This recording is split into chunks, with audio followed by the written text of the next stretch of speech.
Kreml Hair Tonic and Kreml Shampoo present the new adventures of Sherlock Holmes, starring Nigel Bruce as Dr. Watson and Tom Conway as Sherlock Holmes. And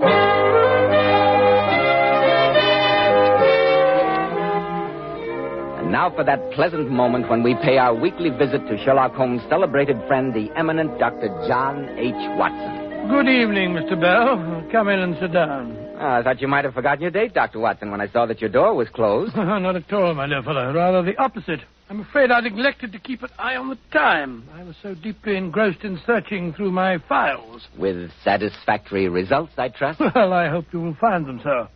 You may remember after I told you the story of the lion's mane the week before last, that you asked if Holmes had any other adventures in his beekeeping days. I do indeed, Dr. Watson. Well, I've been running through my notes concerning the remarkable affair of the pointless robbery.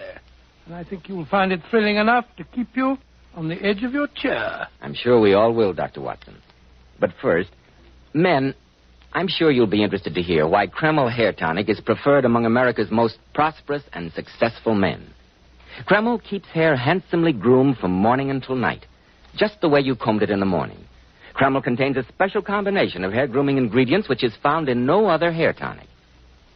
This wonderful, natural-looking hairdressing has just enough light oil to keep hair perfectly groomed with an attractive, healthy-looking luster. Yet Kreml never leaves the hair looking or feeling greasy or sticky. Kreml always looks and feels so clean on both hair and scalp. Be sure to try it, men. Kreml, Kreml Hair Tonic. And now, Dr. Watson, what's the story of the pointless robbery? Well, it all began, Mr. Bell, on a delightful summer morning in August 1913. I was spending the first day of a week's holiday visiting Holmes at the small farm on the South Downs to which he'd retired and where he was devoting himself to nothing more serious than the raising of bees. I must say, Holmes, that the quality of breakfast here convinces me that I've discovered the real reason for your devotion to rustic life. A very sound deduction, Watson. And there's much to be said for the peaceful atmosphere of the countryside after the noisy hubbub of London. A peace which I fear may be only too transient, Watson. I suggest that you omit reading the morning paper during your stay. Oh, that talk of war in Europe, you mean? Nonsense, Holmes. In this year of our Lord, 1913, no civilized nation would dream of resorting to the outmoded fallacies of armed force. I trust you're right, Watson. I trust you're right. But, I say, Holmes, you've got a visitor. Somebody's coming up the path. It's Mr. Kenmore, the rector of our local church. Another donation is indicated, no doubt. It would take the national budget to keep the church's ancient organ in good repair. Be a good fellow, Watson, and open the door while I refill the teapot. That you are, Holmes. Good morning, Mr. Holmes. Good morning, Mr. Kenmore. This is my good friend, Dr. Watson. How do you do, sir? A cup of tea? No, thank you. No tea. And I must apologize for this unwarranted intrusion at such an early hour. Some pressing matter in connection with the church? No, Mr. Holmes. The cause of my visit is a most mysterious and disturbing occurrence which took place at my residence last night. Oh, really? I suppose you give me the facts. No doubt it will seem a minor matter to you, but I feel considerable agitation over it. Briefly, at some time last night, the rectory was broken into by thieves who ransacked the entire house, with the exception of the rooms in which my daughter Alice and I were sleeping. Gracious me. And what was stolen? Nothing. Nothing whatever. Was the thief frightened off? No, Mr. Holmes. We knew nothing of it until Alice came downstairs this morning to prepare my breakfast. She found the house in a state of the utmost confusion, obvious signs of forcible entry, and not a single thing missing. Odd. Very odd.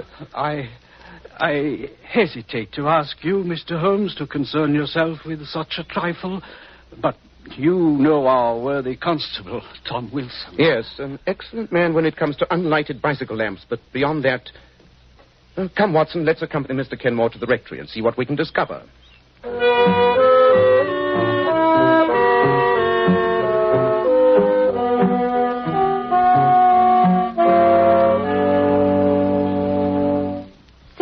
Mr. Holmes, as Father told you, absolutely nothing seems to be missing. Not that the possessions of a country rector are of such great value. Nevertheless, that silver service on the sideboard would undoubtedly attract any thief's eye. A family inheritance, Mr. Holmes. One of my few valuables. I see that you've got quite a large library, Mr. Kenmore. Any books of great value there? Not at all, Dr. Watson. Sound suggestion, though, Watson. Oh, thanks, Holmes. This French window, which gives onto the garden, seems to be where the thief made his entry. Quite. A circle of glass cut out of one of the panes. Then a gloved hand reaching in to turn the key. A gloved hand, Mr. Holmes? Undoubtedly, my dear. The blurred impressions are quite characteristic. And now that you've seen everything, Mr. Holmes, what do you make of it? It presents a most interesting problem, Mr. Kenmore. The disorder of the rooms would indicate a search for some definite object, even though you assure me that you know of nothing of value in your possession. And we must wait for developments. I think you and your daughter should most certainly be on your guard against the thief's return. You really think there is... Mr. Kenmore, my friend is apt to see criminals behind every bush, the natural result of a lifelong career. Perhaps, Watson, perhaps. Well, we must be getting along. I wonder, Mr. Holmes, if you and Dr. Watson would do me a great favor before you go. Of course, if it's in our power. Well, what is it? Would you think me too bold if I asked you to let me take a snapshot of you both? Oh, really, Alice? I gave Alice a camera for her birthday last week, Mr. Holmes, and ever since then she's been making life miserable for everyone. I'm sure you could find two handsomer subjects, my dear. But Watson and I will be glad to have you immortalize our features. Yes, of course, naturally. Oh, thank you, Mr. Holmes. I brought my camera down from my room, hoping you'd say yes. Well, I'm very sorry. I was just wearing this old Norfolk jacket. If you stand here, right beside the front door. Just a moment. The wind's blowing my hair about a bit. There we are. All right. Just look this way.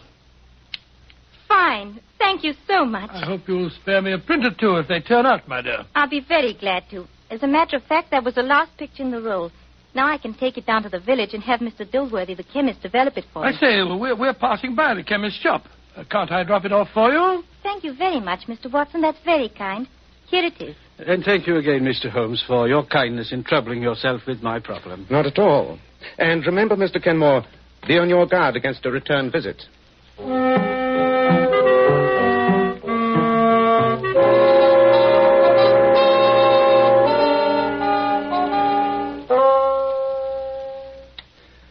Looks to me as though you're falling asleep over your book, Watson. That's it. Well, I must admit, Holmes, that the combination of country air and that excellent dinner had a very soporific effect on me. Oh, don't apologize. We country dwellers keep early hours. Certainly different from the old days in Baker Street. I'm surprised that you don't miss the excitement of the chase, Holmes. Professor Moriarty was the spice who kept the daily routine from becoming monotonous. But apparently he, too, seems to be in retirement. Oh, have you any news of him, Holmes? The last I heard, Scotland Yard had him fairly definitely located in South America. South America, huh? Which would indicate to anyone knowing the professor as well as I do that he may be anywhere on the face of the globe with the exception of South America. Well, old fella, I'm going upstairs to sleep the sleep. What the devil's that? The church bell. Come on, Watson. There must be something wrong at the rectory.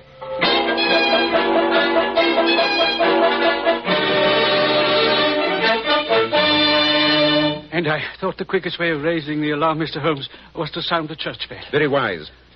Tell me, Mr. Kenmore, what was the first thing you heard? A sharp cry from my daughter awakened me, followed by a thud.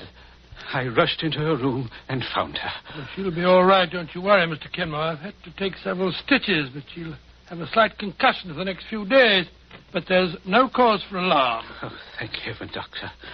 When I rushed in and saw her lying on the floor... Her assailant had fled by the time you entered? The open window showed only too clearly the miscreant's path. Well, you keep her in bed for a few days, give her a light diet, and she'll be right as rain.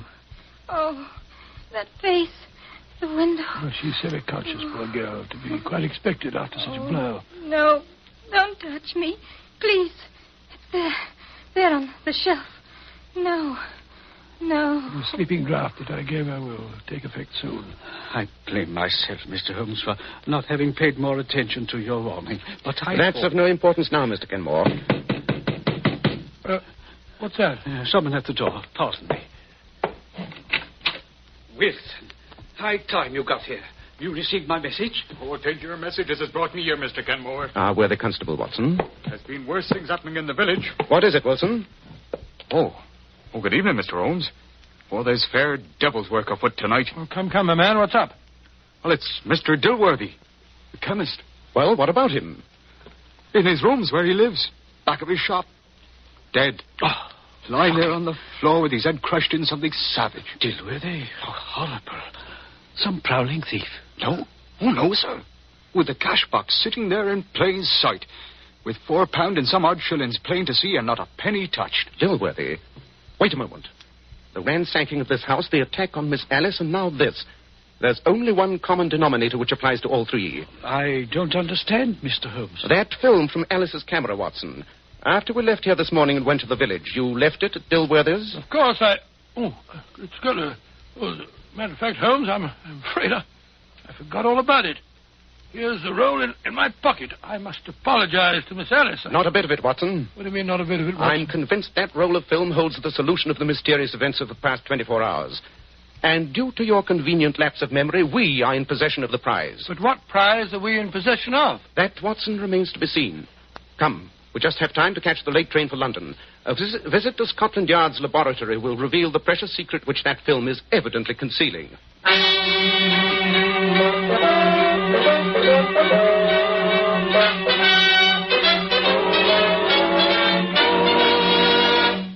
In just a moment, we'll find out what that precious secret is. Men, when you buy a hair tonic, why not buy one that does lots more than just keep hair looking handsome? Why not get your money's worth and buy Kreml hair tonic? No other hair tonic keeps the hair more neatly groomed and attractive looking. In addition, Kreml is simply great to lubricate a dry scalp. At the same time, it removes itchy, loose dandruff and leaves the scalp feeling so clean, refreshed, and alive. No wonder Kreml is preferred among America's most successful men. Buy a bottle of Kreml at any drug counter.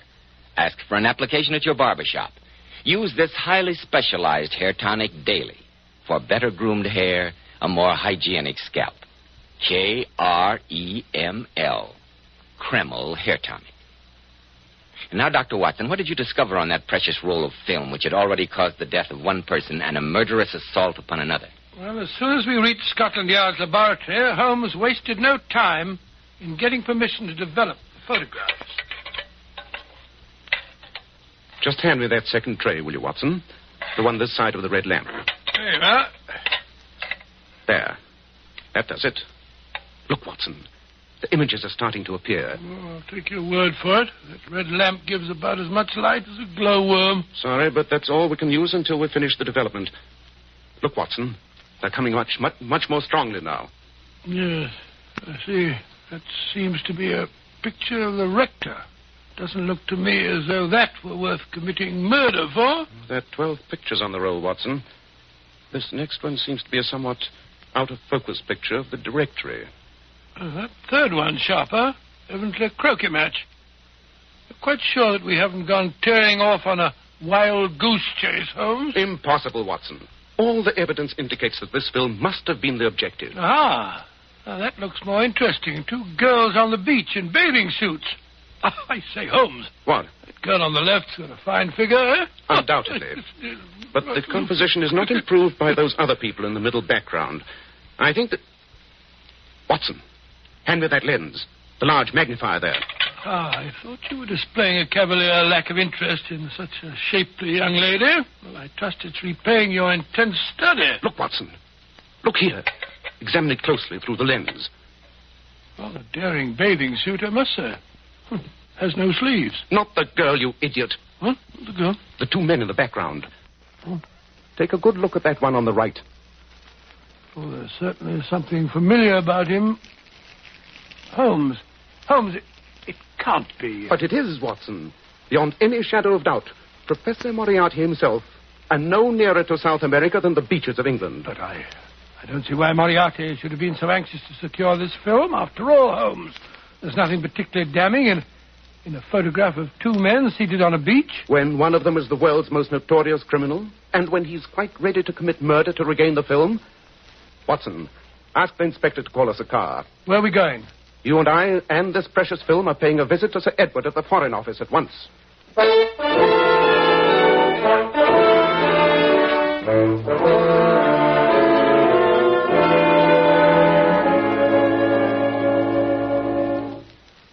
Your deduction was absolutely sound, Holmes. You recognize Moriarty's companion, then, Sir Edward?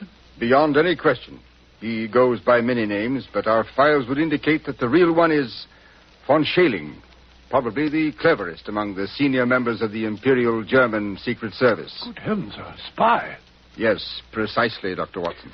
I should imagine, Sir Edward, that his dealings with Moriarty must be of great importance, since they required him to come to England in person. I'm quite sure of it. But the peaceful surroundings of the South Downs and the quiet beaches, what would a spy be doing there? With Portsmouth, England's greatest naval base only a few miles away, and the present situation in Europe, Professor Moriarty does not concern himself with trifles. Under the circumstances, I have no hesitation in telling you two gentlemen that the first trials of our new battle cruisers have been taking place off Portsmouth these last few days. Great Scott. Yes, Doctor, in what we thought was the utmost secrecy. There's still a ray of hope, Sir Edward. Moriarty would not have gone to such lengths to suppress this photograph had his transactions with von Schäling been completed. Do you mean, Holmes, that there may still be time to forestall him? Dr. Watson and I will do whatever is in our power, Sir Edward.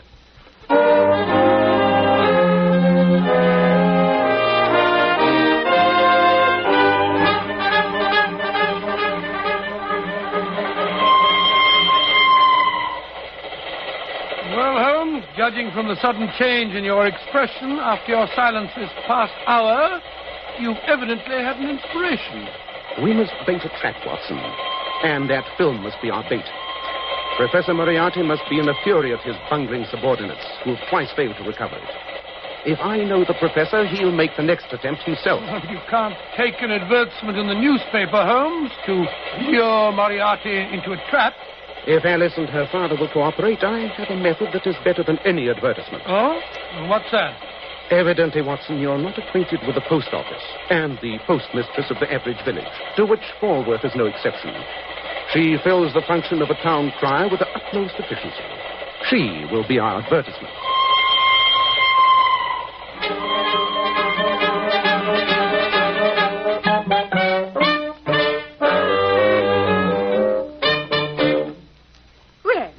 Good morning, Mr. Kenmore. And how are you this fine morning? And how is poor Miss Alice coming along? Very well indeed, thank you, Mrs. Roberts. Ah, that's a blessing. And what can I do for you today? A shilling's worth of penny stamps, please. I do hope the young lady will be up and about again soon. We miss her cheery face. You know, Mrs. Roberts, there was an odd thing about that robbery at the rectory. What was that? All the intruder took was Alice's camera. Fancy that. After he struck her down.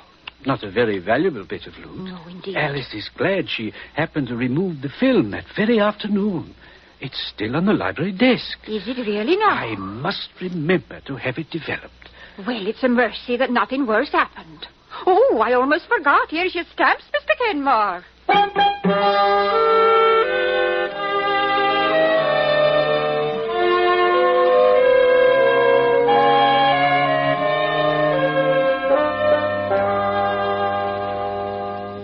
And I think I can assure you, Mr. Holmes, knowing our worthy postmistress as I do, that the misinformation I gave her has by now been widely disseminated. Excellent, Mr. Kenmore.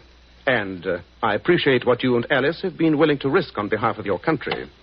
At least the falsehood I told was in a worthy cause. I only wish Dr. Watson would let me get out of bed and come downstairs into the library with you when you take up your vigil tonight. I'd like to see that those horrible men get their just deserts. Really, my dear? You sound almost bloodthirsty. Well, I can't say that I blame Miss Alice for that. If someone had given me a crack on the head, I'd look forward to their downfall. Mr. Kenmore, I would have felt happier if you and Alice were not in the house. But with my knowledge of Moriarty, I fear that he may have the place under observation, and the departure of you and your daughter might make him suspicious. Is that why you and Dr. Watson are wearing those filthy farmer's clothes, Mr. Holmes? Precisely, my dear. 8 o'clock. Time we were beginning our vigil. Mr. Kenmore, you will remain on guard with Alice here in her room. No matter what happens in the library, this is your post of duty. Very well, Mr. Holmes. You have your service revolver, Watson? Certainly. Come then. We must be concealed and in readiness for our visitor at whatever hour he may arrive.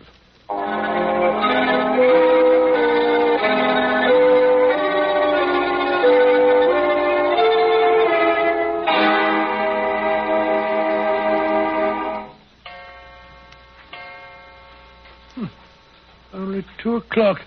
I'm so cramped from standing behind these curtains that I thought it must be the morning. What price the peaceful countryside now, Watson? Well, I must say that... Quiet. What is it? A faint sound on the gravel path. It might be a nocturnal animal or... No. There it is again. Footsteps. Is your gun ready, Watson? Ready, Holmes. He'll probably come through the French windows. It's the most inviting entrance. On your guard. Cutting up a pane of glass.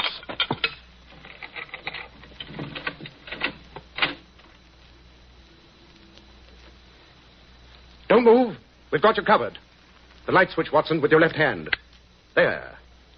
Well, Professor Moriarty, we meet again. If it isn't Mr. Sherlock Holmes and Dr. Watson. Keep that gun on him, Watson, while I see if he's carrying a weapon. And render myself liable to a long prison sentence.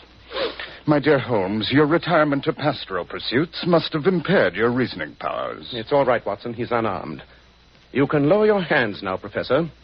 But I'd strongly advise against making any sudden move. I wish he would, the dirty traitor. I'm inclined to agree with your sentiments, Watson. Moriarty, for once I intend to take the law into my own hands. I can forgive a criminal, or a forger, or a thief, or even a murderer. But a traitor is something else. I don't understand what you're driving at. Certain backward Balkan countries, Moriarty, have an extremely convenient system of disposing of unwanted prisoners. They are invariably shot while attempting to escape. You wouldn't dare. You who have always stood on the side of the law. Have you ever known me to break my word? I assure you, Moriarty, that unless you consent to turn over von Schailing to us, together with any information you have for him, you will be dead by the time I count 10. And I promise you that Watson won't hesitate either. Yeah, you bet I won't, Holmes. Take your choice, Moriarty. 1, 2, 3, 4. All right, Holmes. You win. This time. A wise decision. Where were you to meet von Schailing? And what were you to deliver to him? At midnight tomorrow, on a beach 6 miles south of here. He has a rendezvous there with a submarine that is to take him back to Germany. And the figures on the new cruisers are hidden at my lodgings in Portsmouth. We'll keep that appointment with von Schailing tomorrow night. And to make sure that you have no chance for further treachery, you'll remain with us until he's in our hands.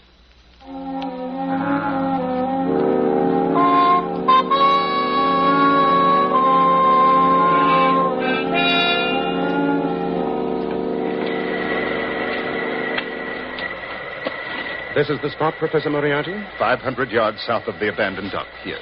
Very well. Watson and I will remain here behind these bushes. You, Professor, will walk out alone onto the sands. I intend to take no chances of scaring off our quarry. I haven't much choice in the matter. Just a moment. Yes? Remember that we have you in plain sight, that the moonlight is strong, and that the slightest sign of treachery will be the signal for your well-deserved execution. I won't forget, Mr. Holmes.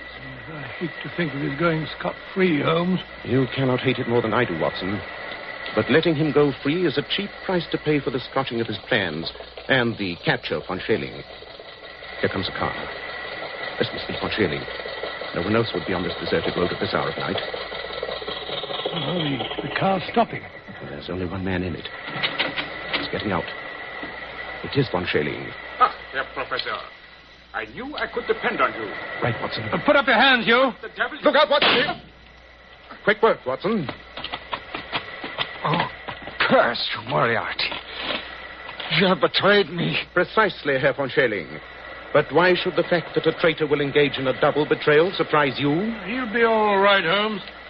Barring a nasty flesh wound in his leg. Well, Mr. Holmes, you have the papers and the spy.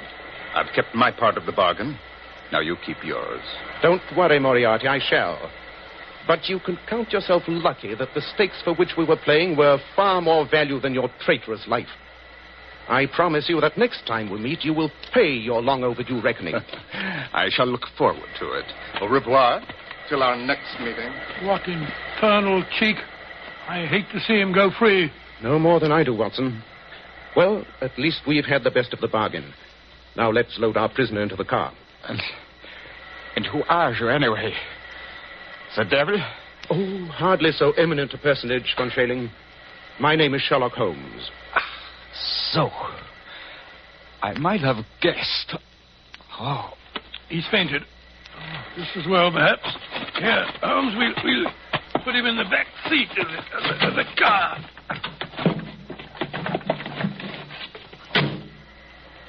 Well, you've got the spy, and that finishes that. I wonder. There's an east wind coming, Watson. East wind? Oh, I don't think so, Holmes. It's particularly warm. Good old Watson. You're the one fixed point in a changing age. There's an east wind coming all the same. Such a wind as never blew on England yet. It will be cold and bitter, and a good many of us may wither before its blast. But it's God's own wind nonetheless, and a cleaner, better, stronger land will lie in the sunshine when the storm has cleared. Start the car up, Watson. It's time we were on our way.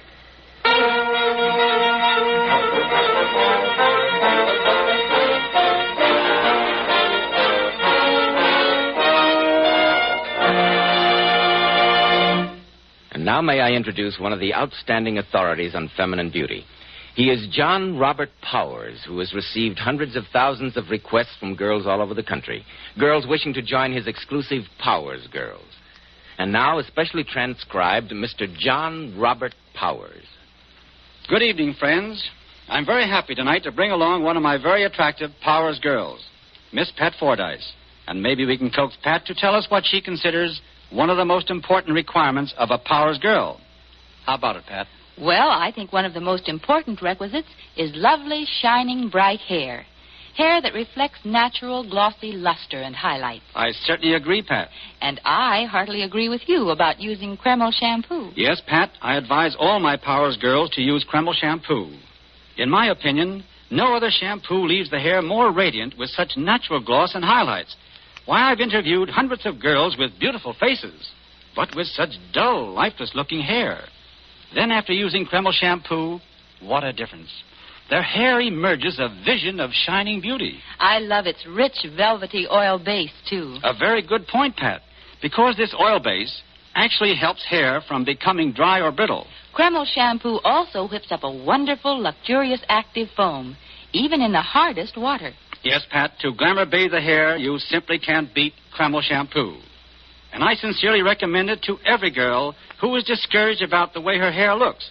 To every girl who wants her hair to look its shining best. Thank you, Mr. Powers, and also your very, very beautiful Powers girls, Miss Pat Fordyce. And now, Dr. Watson, what about next week? Well, now, let me see. Next week, I think I shall tell you a weird story about the strange experience of Mr. John Scott Eccles, wherein Holmes solves the murder of a certain Aloysius, or as you say, Aloysius, Garcia, and finds a kitchen full of voodoo fetishes. I call the story The Adventure of Wisteria Lodge.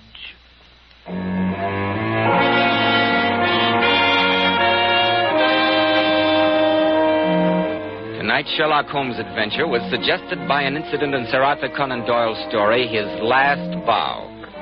Nigel Bruce appeared by permission of California Pictures. Tom Conway through the courtesy of Eagle Lion Pictures. The Sherlock Holmes series is produced by Tom McKnight, with original music composed and conducted by Alex Steinert.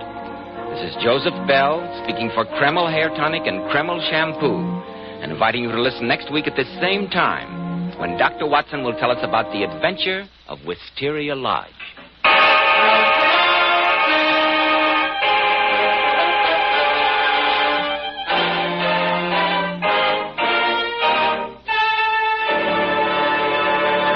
This is ABC, the American Broadcasting Company.